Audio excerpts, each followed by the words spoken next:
When setting up a strat style tremolo, the best thing to do is to block the tremolo. I've got some different size wooden blocks here, and just choosing the one that's the most suitable size and shape, I'm just going to put it in place and then release the tension on the springs on the tremolo block. In fact, we're going to take the springs completely out of play, so that all that's holding the piece of wood in is the tension of the strings on the front of the guitar pulling against the block.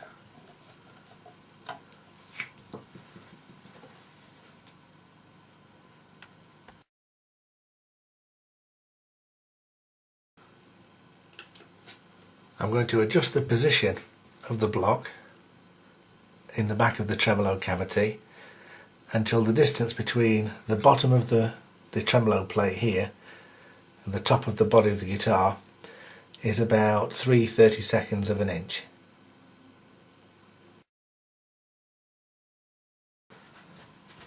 I'm going to remove the truss rod cover to gain access to the truss rod underneath.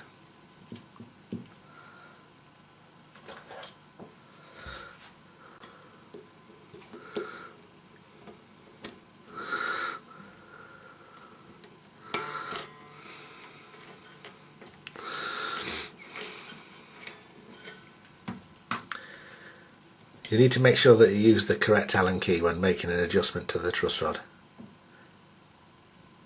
Make sure it's a snug fit, and if your guitar came with an Allen key, make sure that you use that one. If you're not sure at all about making an adjustment to the truss rod, take your guitar to a good guitar technician. There's no use damaging your guitar if you're not sure what you're going to be doing.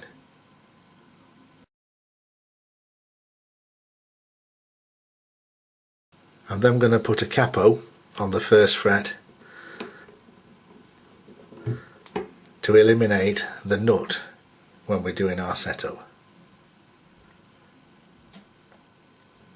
To increase the tension in the truss rod, turn the truss rod to the right. To decrease the tension, turn the truss rod to the left.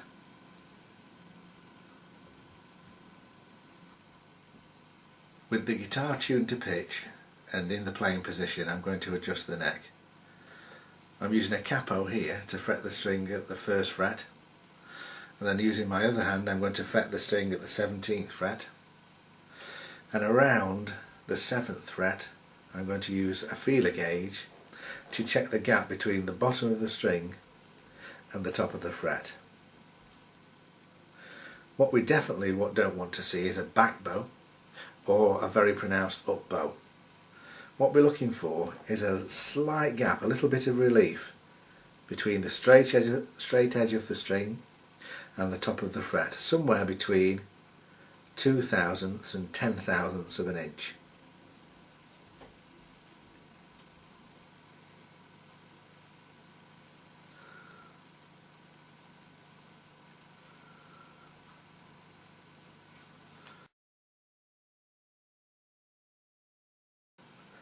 Using the correct size Allen key, I'm going to adjust the string height of both these strings by adjusting the individual saddle heights. I'm going to do that while measuring the string height at the 17th fret. For this particular guitarist, I'm looking for a string height of around 3/32 of an inch at the 17th fret.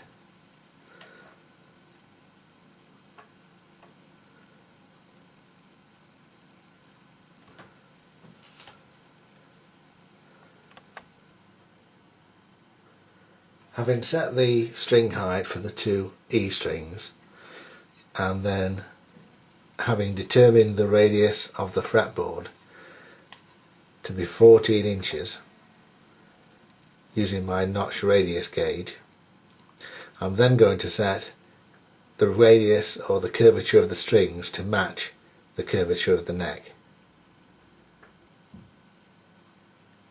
I'm going to adjust the saddles of each of the strings, and I'm going to make the sort of radius of the strings match the radius of the neckboard using my radius gauge.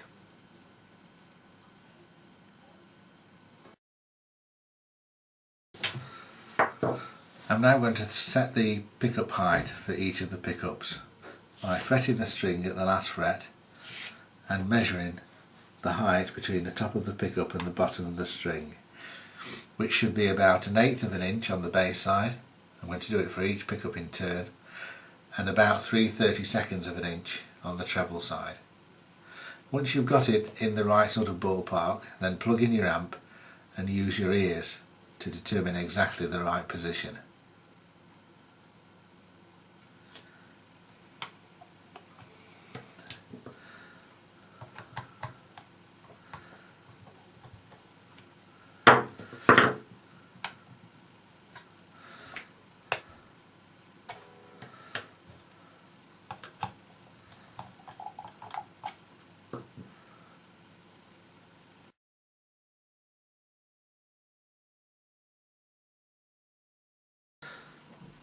I'm going to set the intonation for each string in turn using a guitar tuner. I'm going to tune the string first of all, playing it open, and when it's perfectly in tune I'm going to fret the string at the 12th fret and compare the two notes. If the two notes are exactly in tune with each other, then the intonation's already fine. However, if the fretted note sounds flat, then I'm going to adjust the saddle position by using this screw here. If the fretted note at the 12th fret is flat, then the saddle needs to move forwards. If the fretted note is sharp, then the saddle needs to move backwards. Each time I make an adjustment, I'm going to compare the open string note and the 12th fretted note until I get them exactly in tune together. That way my intonation is set. I'm going to do it for each string in turn.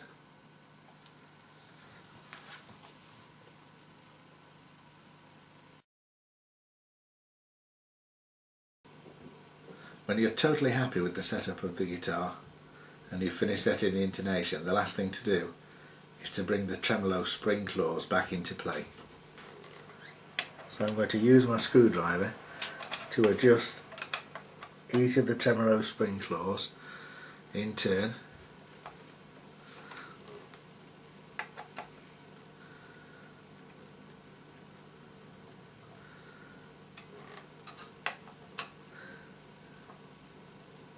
And when the tension in the springs exactly balances the tension in the strings, the wooden block will fall free.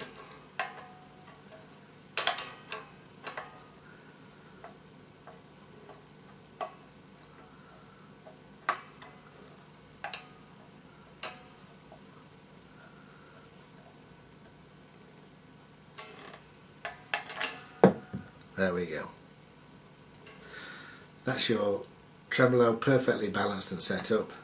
All we need to do is to put the cover plate back on and we're ready to play.